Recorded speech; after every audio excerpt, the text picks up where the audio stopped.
There is a bond between the Chinese people, Lao Beijing, and the deplorables, these working class people. Lao Beijing means old 100 names, but in China, the rule of thumb, there's 100 last names, right? Those are the working class people and the peasants that have always always been dumped on for millennia. And there's a bond here. What we've been able to do is to highlight to the American people that this is the Chinese Communist Party. This is really the unfinished work. We thought we had a short 20th century. I made a film about that from 1914 to 1989, from the trenches, from the guns of August, all the way to the fall of the Berlin Wall. The end of history was wrong.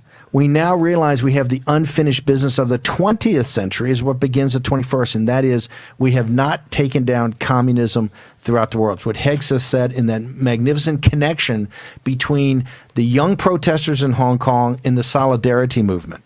Right? That's connecting the dots of these two things. Ronald Reagan, remember, when Reagan came into office, they mocked and ridiculed him as an amiable dunce. And this guy, Henry Kissinger, says he's the most dangerous man in America because the rapprochement and the SALT treaties and all that, because Russia was the rising power and we had to accommodate it. It's just simply the Thucydides trap. It's what they sold the elites on here. And the elites, remember, we're a tributary state. This is the way the Chinese Communist Party, being an heir to the Chinese emperors in their court, look at tributary states. They buy off the elite. It's what the British East India Company did. You buy off the elite. You incentivize them economically. Particularly, they knew when elites had lost faith in the underlying governing tenets and spiritual movements of their own land. That's what the Chinese knew back in, forever.